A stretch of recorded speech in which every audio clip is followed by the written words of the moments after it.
Good morning, London, and thanks for turning up for this early morning talk. I know after yesterday's evening program, you might be still a little bit sleepy. I will give my best to keep you awake as long as I could. I will not talk for 50 minutes, I promise you, so we will be released earlier and hopefully get a pole position at coffee machine or at the bathroom. So let's start.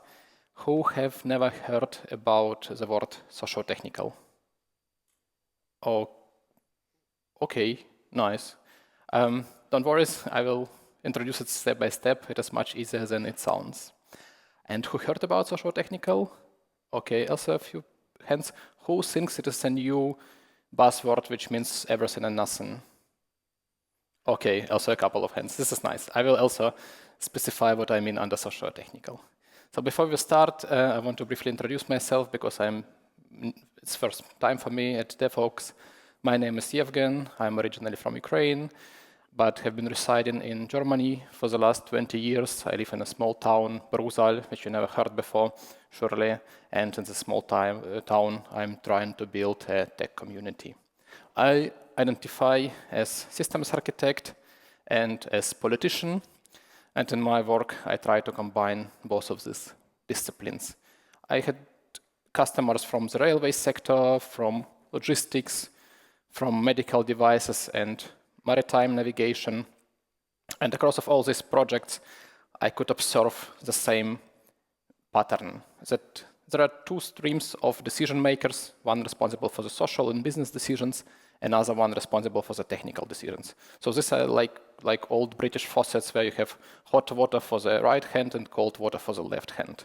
Of course, you can mix the water in the sink, but it would be much better to align ideas before they flow downstream. And my dream has always been to find something like this, where you get alignment before the water flows down. And with the socio-technical engineering, I'm trying to find this facet of software engineering.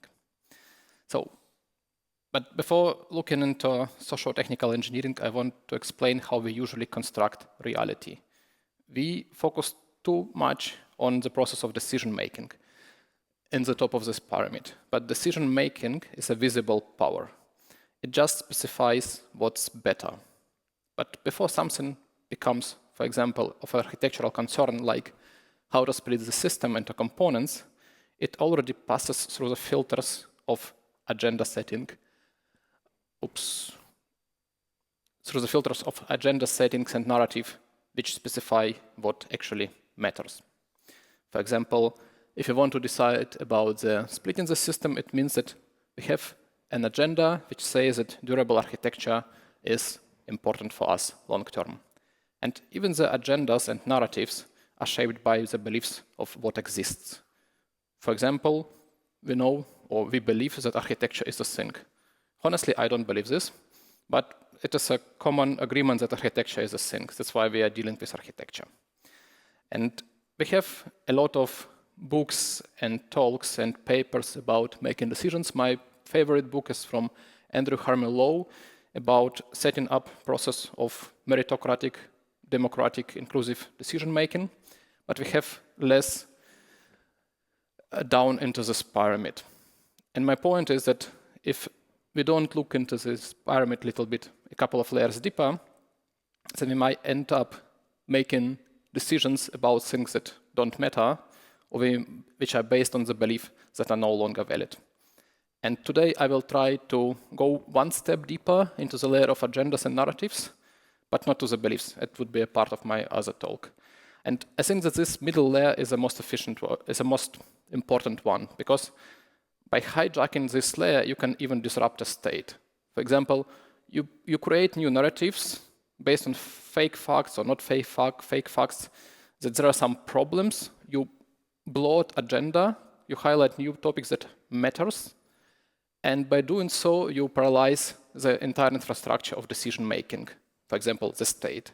And this creates a new belief that the state doesn't work, and by doing so, people start to believe that we can dismantle it.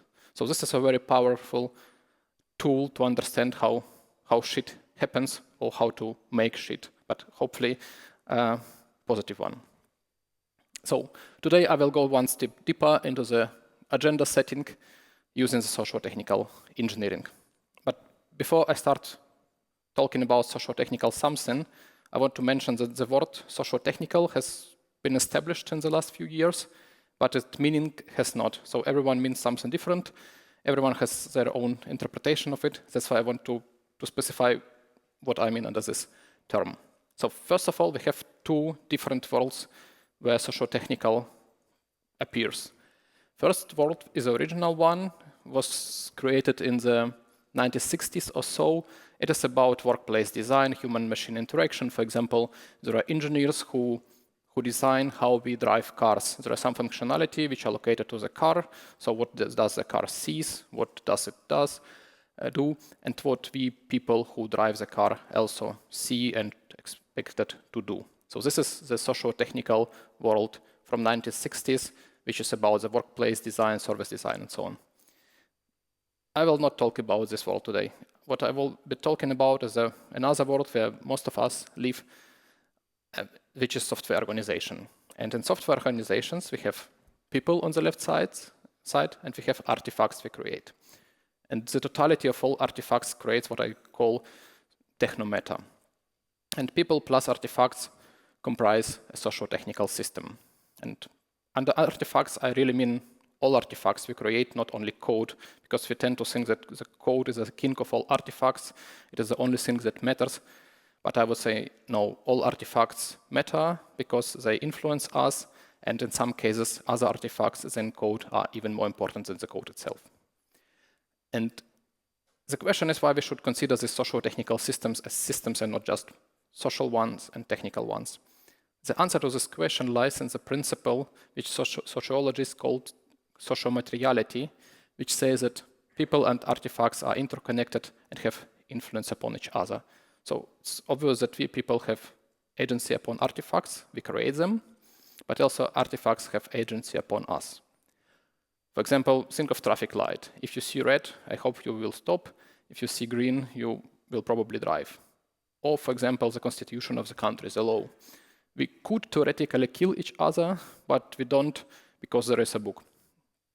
Or coding conventions that nudge us to write code in a specific way and not write it in another way. So these are artifacts. They are not passive objects. They are active agents that convey power. There is a nice quote that says the architecture is a frozen music. I would reinterpret it and say the artifacts are the frozen power. That's why it is important to consider people and artifacts together as a socio-technical system.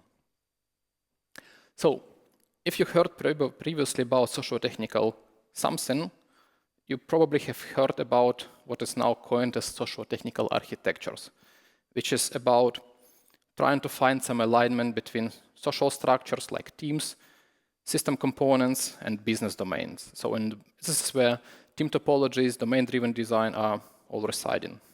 So in perfect world, you have a team which is responsible for some component, and this component covers some subdomain. This is the perfection. So this is already a very big thing. It is already recognized and even was introduced in the tech radar of InfoQ in the early adopters category.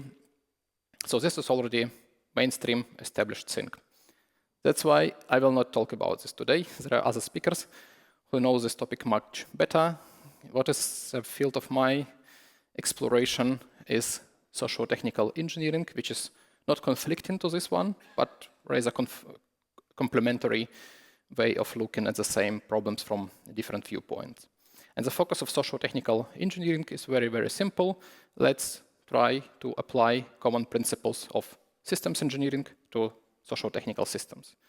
Of course, we cannot design socio-technical systems like we design technical ones, because those are undeterministic. We can only try to create conditions under which the socio-technical systems will evolve in a favorable direction. So let's start with socio-technical engineering. The idea, as I said, is very simple. The socio-technical systems are still systems, so let's design them, or let's create them and maintain them like any other systems. And what we do for classical systems, we write requirements for them, or we just gather requirements for them, we design them, and if there are some problems, we troubleshoot them. And in the remaining part of this talk, I will try to interpret all these categories of classical systems engineering to the socio-technical systems. So let's start with requirements. As you know, there are two types of them, functional and non-functional ones. The functional say what the system is expected to do. For example, if I travel from my hometown Brussels to London, it is what I expect from the system to answer. And the non-functional requirements, they qualify how the system should achieve the desired goal, for example, by specifying the modality of transport. And we can also write functional and non-functional requirements for the socio-technical systems. Here's an example of a functional requirement. We want to reduce costs by 30%. It sounds as a very social or business requirement, but its solution lies not only in the social domain, it also requires some technical adaptations. That's why this requirement is not purely social, not purely business requirement, it is a socio-technical requirement. And having requirements like this will help align people from the social stream and from the technical stream, sit together and discuss how they can holistically solve this functional requirement. Another example is when someone wants to build a platform for other products. This sounds very technical, but its solution space is again socio-technical, because based on the platform, we will have some interaction styles between this platform and other components, and these interaction styles will define how our teams will also interact. So even though the problem sounds very technical, its solution space is socio-technical, and having requirements like this helps align people across all these domains. What is more interesting are non-functional requirements, because they are usually mostly more architecture significant than functional ones. And we can also write non-functional socio-technical requirements. If we take an example of classical availability, we can reinterpret this requirement for the socio-technical domain. For example, we want to be able to make technical decisions without relying on a single person for approval. So who of you have ever been in a situation where you sit and say, oh, we cannot decide this because our lead architect is on vacation? Or, okay, there are plenty of hands going up. So this is not a bad situation. It's only a bad situation if you have requirements like this and it is not fulfilled. So without requirements, there is no good or bad. Another example, if we adopt scalability requirement for socio-technical systems. For example, we want to increase productivity by hiring more people. So this sounds very obvious, and this is what people usually do. But what it usually brings is that we actually becomes slower by hiring more people. And it is not bad. It is actually works as designed, because scalability, like any other quality, it has costs and it is associated with some trade-offs. So I would never design something to be scalable if I don't need it. So people usually design their organizations not for scalability unless required. But if you don't write requirements for them, then you usually end up being not scalable. And introducing such requirements, again, enables a room for discussion. Okay, how do we split teams? How do we split components? It will come with an additional cost, but it will help to fulfill this requirement.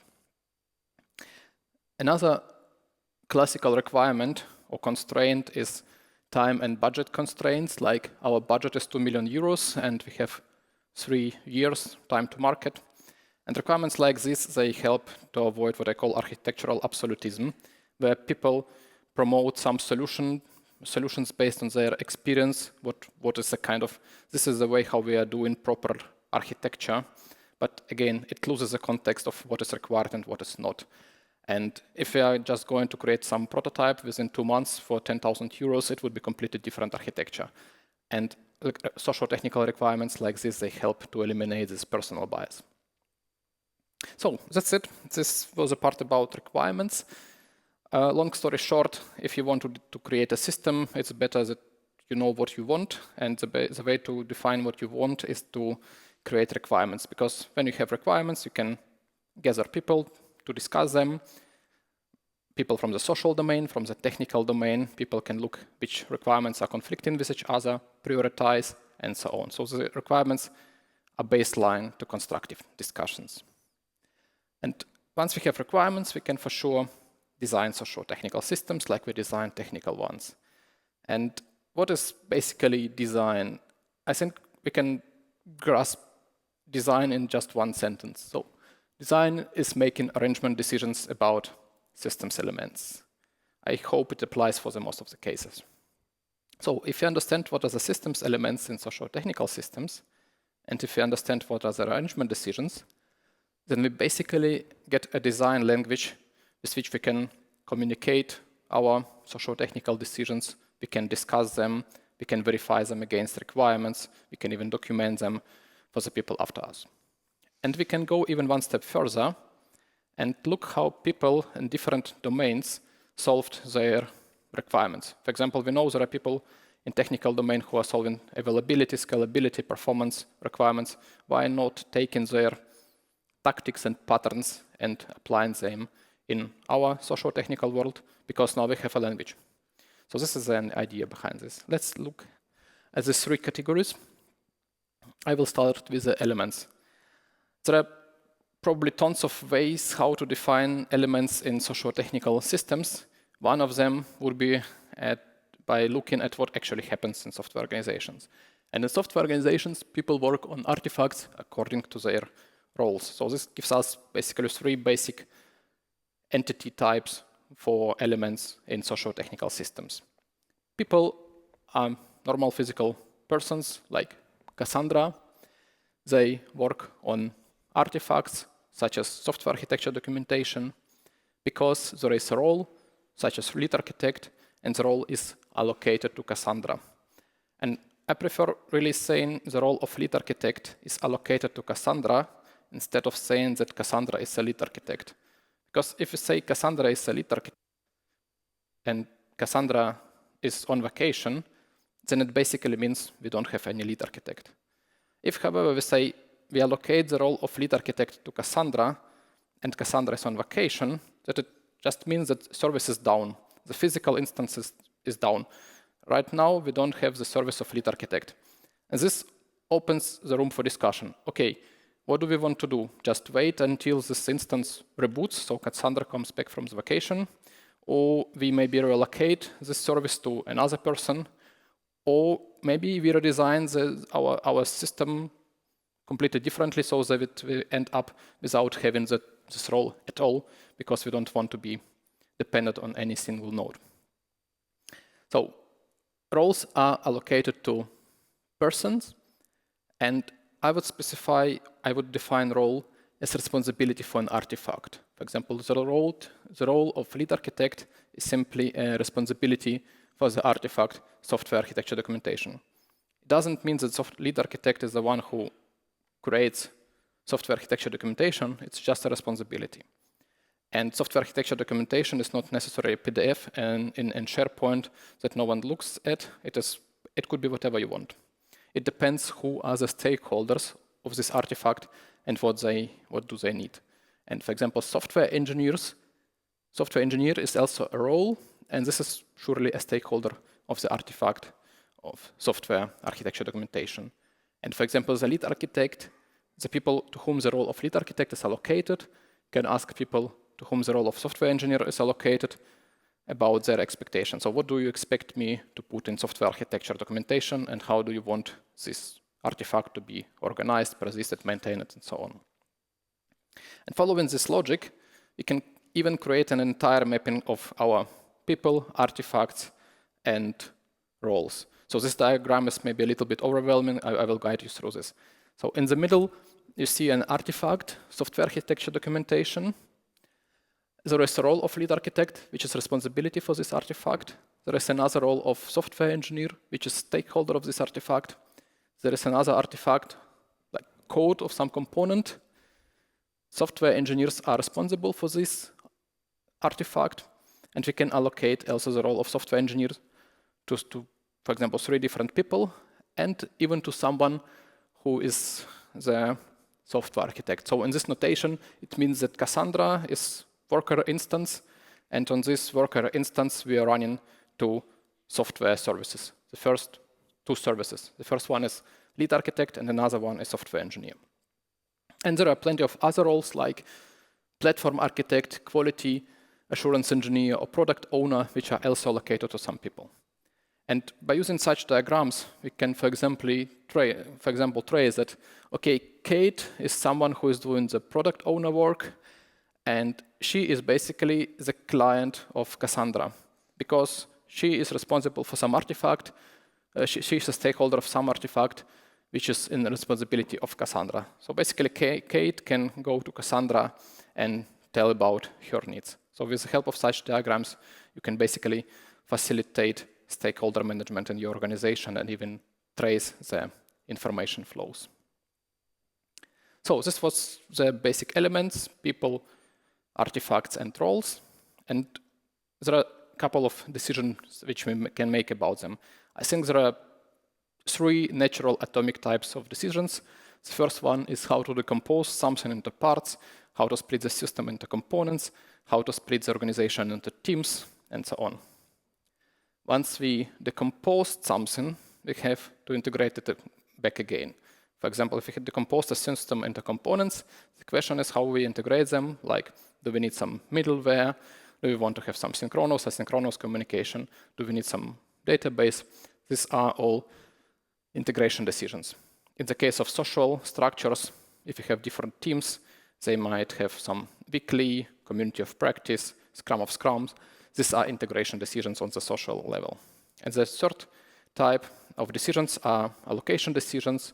For example, where should component A be allocated in a cloud, in your smartphone, in your browser, on your premises, and so on. Or who should go in which team, to whom we should allocate which role, and so on. So these are 3 types of decisions. And now, with the help of system elements and arrangement decisions, we basically have got a language to talk about socio-technical design. And now we can use this language to communicate what we have decided so far, discuss it, if it is good or bad, compare our designs to requirements, and so on. And as I said previously, we can go even one step further and look up how people in other domains have solved their problems. So let's look back at our requirement of availability, where we want to make decisions without depending on some single instance of a lead architect. What we can do is to look up in different books. This is, for example, Software Architecture and Practice, which has a collection of 25 tactics only for availability. For sure, we will not need all of them for our particular case, but we can use them as inspiration, as a checklist of, okay, what we can try to do. And if you pick one of these tactics like shadow, and if you communicate this tactic to someone else, people already know something what they would expect under this tactic. So we don't have to explain anything from scratch. You can just say, like in the case of design patterns, let's do this. And it already comprises the information we want to transfer. So we will pick a couple of tactics from this list to our availability scenario. The first one is the most obvious, is redundant spare. So redundancy is a solution to availability. It's the most obvious solution to availability.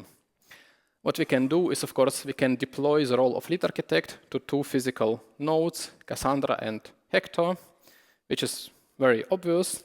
But like in the case of technical systems, if we deploy one component into 2 different nodes, unless there is some partition of work, we have to synchronize them. And this is actually here the case.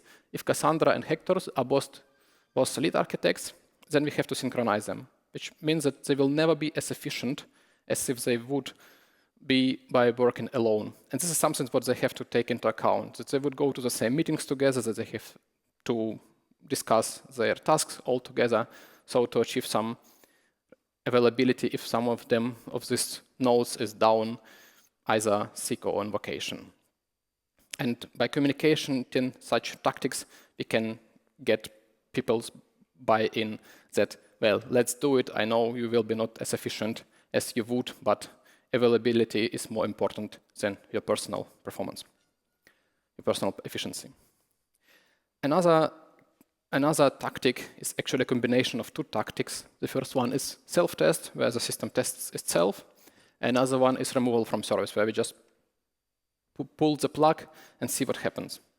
And for using these tactics, we can actually write behavior-driven design tests, like given the allocated lead software architect is on vacation, when an external software audit for the project is requested, then it should not result in any major findings. So this is a classical Gherkin-style test. And the cool stuff is we can run this test. So we can wait until, for example, Cassandra goes on vacation and run this test. Basically, request an architecture audit and see what happens. If the test is green, nice. If the test is red, then we have to fix a bug. Maybe the relocate role, maybe get some redundancy, maybe speak to the stakeholders of this role, and so on. But without tests, we don't know how the service of lead architect is performing. So that was the design part, and now the last part is troubleshooting. For sure, there is no universal algorithm for how to troubleshoot any problem in any system, but I would suggest a couple of two universal principles. The first one is that bugs are relative. They are relative to requirements. If you don't have requirements, you don't have bugs. For example, if someone complains that we are too slow, it is not a socio-technical bug because no one said that we should be faster. It maybe works as designed. Maybe we are just focusing on the quality, not on the speed. Or if some complains about too many meetings, again, it is not a bug yet, unless you have some requirements for it. And if you want to promote these perceived bugs to the real absolute bugs, we have to introduce them as requirements, then look how if they conflict with other requirements, maybe reprioritize, and only then fix them. And by fixing, I would quote Russell Ackoff, who said that in complex systems, we don't usually have isolated problems, rather we have messes as systems of interconnected problems. So instead of trying to solve problems, we have to dissolve the mess that generates basically all these problems. Looking back at our problem with too many meetings, we tend to often to try to solve the problem instead of dissolving it. For example, we say, oh, let's appoint a moderator for a meeting and send an agenda up front so that we make a meeting more efficient. Or we say, let's cluster all the meetings in the morning or in the afternoon to make them to get more focus time. Or we allow the policy of declining meeting if you don't want or don't have anything to contribute. These are perfect painkillers for the bone fracture. They alleviate the pain, but they don't heal your bones. What we rather need is something that will really dissolve the mess. And I assume that the answer where the mess is lies somewhere in the socio-technical design. It could be a situation like this. We have two components, technical components, which are highly coupled. Each of them is in the responsibility of one team, like team A is responsible for this, team B is responsible for this. Two teams are allocated to 3 physical persons. And of course, because these two components are highly coupled, there will be high coupling between the teams. So people will be discussing everything because they can't change their components. And to dissolve this mess, we can, for example, merge these two components into a bigger one. They are already coupled anyway. We can make just one team being responsible for this component. We can allocate the role of the team engineer now to 4 persons, leaving another team with just 2 persons, and they could do something else, like working on a different component, or they just go and eat ice cream. Implementation details. So my point here is that we should try to understand which mess generates the problem, and then the problems, and then try to dissolve the messes instead of fixing the problems. So that's what the final part, final theoretical part. I'm trying to write a book about socio-technical engineering. The table of contents is already there. It took me just 6 months to do it. So I suppose the rest is just implementation details, just extrapolation of the table of contents. So now the question is how to put this into practice. And basically, we can go through these categories of requirements engineering, design, and troubleshooting also in our real life. First of all, we can gather functional, non-functional requirements for our project. It will already help to navigate discussions and align people from the social and technical domain. We can even create a new artifact, socio-technical requirements documentation. It could be a collection of Confluence pages. It could be a Word document. What is important that this document is shared across the project and people can review it and comment and maybe contribute. Next, we can create also design decisions. We can also have socio-technical IDRs for our socio-technical problems. We can even use and reuse patterns and tactics for solving our requirements. And we can also introduce another artifact called socio-technical design documentation, which will collect all of these decisions. Again, it shouldn't be necessarily a PDF that no one looks it in. It could be just a collection of IDRs in Git or in Confluence, or just decisions where everyone has an access to it. What we can put in this artifact is, first of all, the collection of all artifacts we want to create, like code, CI/CD scripts, requirement documentation, test cases, UI, UX design, business case, project, handbook. So everything what is an artifact is a first-class citizen in the world of socio-technical engineering. So first of all, we can create a list of artifacts and document them. And if we have the artifacts, we can start looking, okay, which roles do we need for our project? If we have code, then we need probably engineers who will write it. If we have technical documentation, we probably need some architect or business analyst and so on.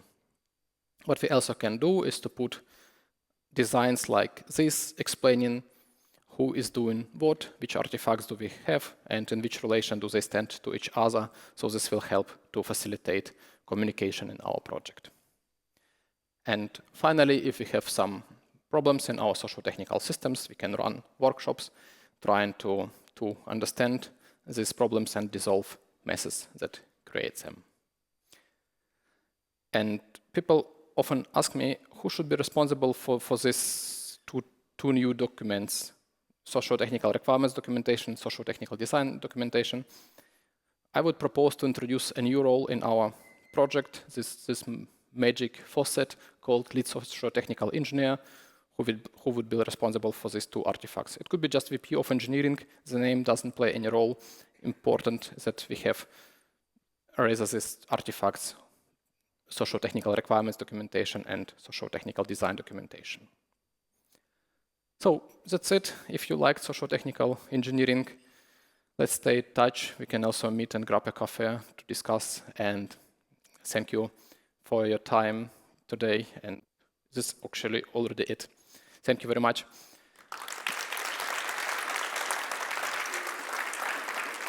And we have plenty of time for questions, if there are any. Otherwise, you will be the first one at the coffee machine. Oh, okay, there is one.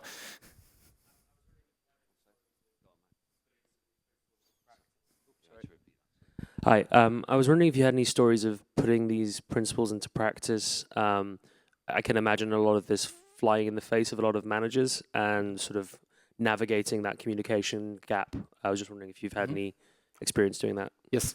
So I usually work as undercover socio-technical engineer, and because you don't have this established mandate of lead socio-technical engineer. But what you can do even undercover is introduce these requirements. For example, if you see that technical architects are just making decisions based on what is technically better, like let's introduce relational database because it keeps the data consistent, but it also leads to that we need someone who understands this database, and this new person could be a bottleneck for the project. So this technical decision might be technically good, but socially bad.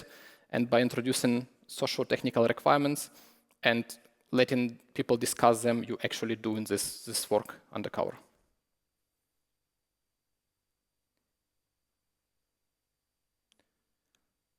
So I think there are no more questions. Thanks everyone again, and see you today or tomorrow. Have a nice day.